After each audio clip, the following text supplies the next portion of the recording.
Alors, camarades peuple d'Afrique et de Côte d'Ivoire, je voudrais ici attirer votre attention sur ce qui se prépare en Côte d'Ivoire pour le 7 août 2026. Bonjour et bienvenue sur BIP ACTU. Chaque jour, nous vous apportons les dernières informations sur l'Afrique, la géopolitique mondiale et les grands événements qui façonnent notre avenir. N'oubliez pas de vous abonner et d'activer la cloche pour ne rien manquer. Alors, camarades peuple d'Afrique et de Côte d'Ivoire, je voudrais ici attirer votre attention sur ce qui se prépare en Côte d'Ivoire pour le 7 août 2026. On dit que c'est le 66e anniversaire de l'indépendance de la Côte d'Ivoire qu'ils vont célébrer le 7 août à Yopougon. Mais on sait, vous et moi, on sait que la Côte d'Ivoire n'est pas un pays indépendant. Ça, on sait ça au moins. Voilà. Alors, on ne peut pas dire de la Côte d'Ivoire pays indépendant alors que Dra est président de la Côte d'Ivoire. Dra, là, c'est Sarkozy qui l'a installé devant tout le monde.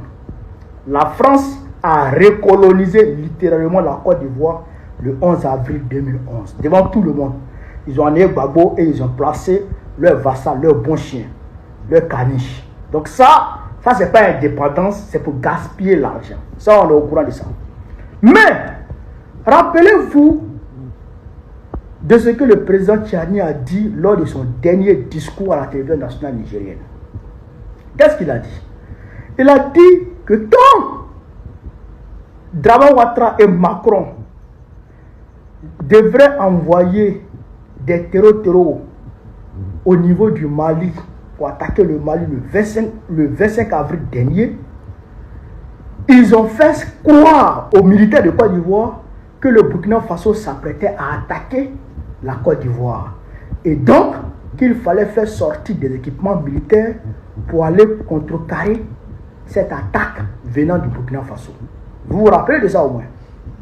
D'accord. Aujourd'hui, ils préparent une fête. Où ça? À Yopougon. Alors que nous tous on sait que Yopougon là, c'est la sortie d'Abidjan. Donc ce qui revient à dire que si ils doivent faire sortir des armes pour venir attaquer l'AES, ils peuvent prétester, d'accord, des préparatifs du défilé militaire lors de la fête de l'indépendance pour envoyer des armes vers l'AES ici. Donc, je voudrais ici interpeller tous les camarades qui habitent les villes frontalières de la Côte d'Ivoire avec le Burkina Faso, avec le Mali, c'est-à-dire Pogor, Ouangolodougou, Ferkessédougou, Tengrela, Boundiali et autres, Bouna, tout ça là, vous qui êtes là-bas, là, guettez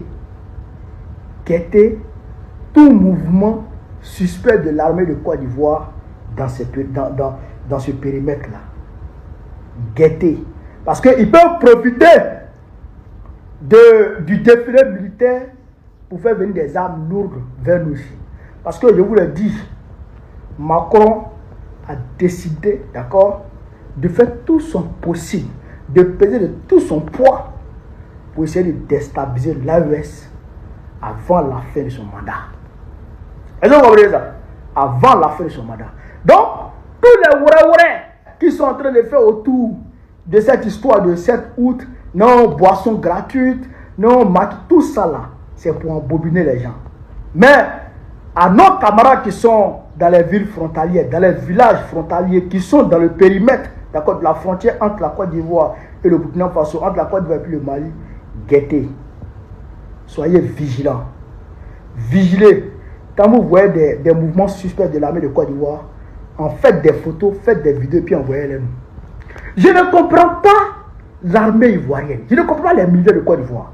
Regardez par exemple, même malgré l'animosité que Patrice Talon manifestait vis-à-vis des présidents de l'AES, les militaires béninois là, quand ils avaient besoin de l'aide des drones burkinabés, ils faisaient appel, d'accord, au commandement burkinabé, puis les drones burkinabés venaient les aider.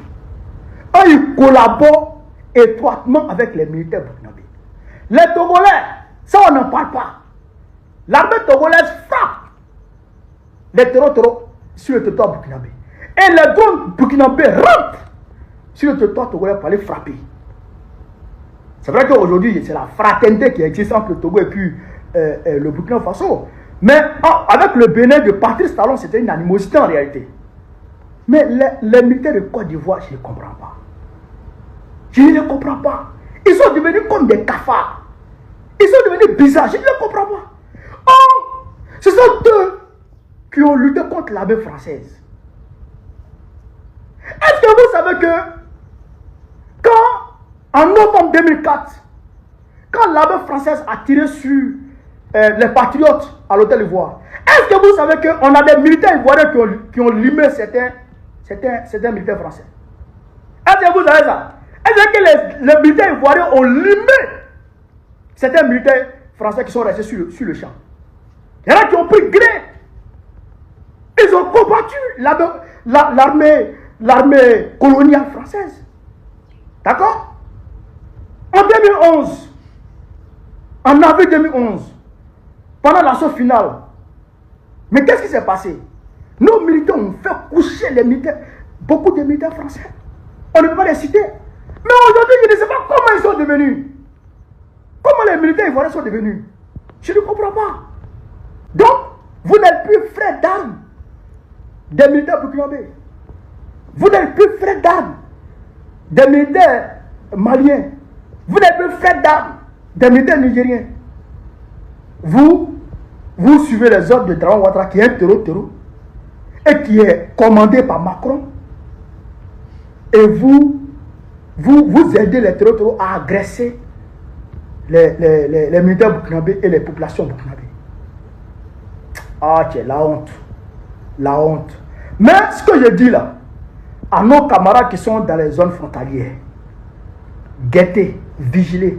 Si vous constatez, d'accord, le moindre mouvement suspect des militaires ivoiriens ou bien de quelques groupes, que ce soit de quelques groupes armés, que ce soit venant de la Côte d'Ivoire vers le Burkina Faso, vers l'AES, cherchez à faire des photos ou des petites vidéos, cachez-vous et puis envoyez-les nous. On va en parler. Parce que ceux-là, ils sont capables. Ils sont capables de profiter de cette histoire d'indépendance pour lancer des attaques ici. C'est grave. Sur ce, vive l'Afrique libre, vive le panafricanisme, vive le blanc panafricain, vive l'AES. Babo président Begola très prochainement, Inch'Allah.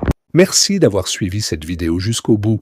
Si vous aimez nos analyses sur l'actualité africaine et internationale, abonnez-vous dès maintenant à BIP et activez la cloche pour ne manquer aucune information importante. Laissez votre avis en commentaire, partagez cette vidéo autour de vous et mettez un si ce contenu vous a plu. Merci pour votre soutien, prenez soin de vous et on se retrouve très bientôt sur BIP pour une nouvelle vidéo. À très vite.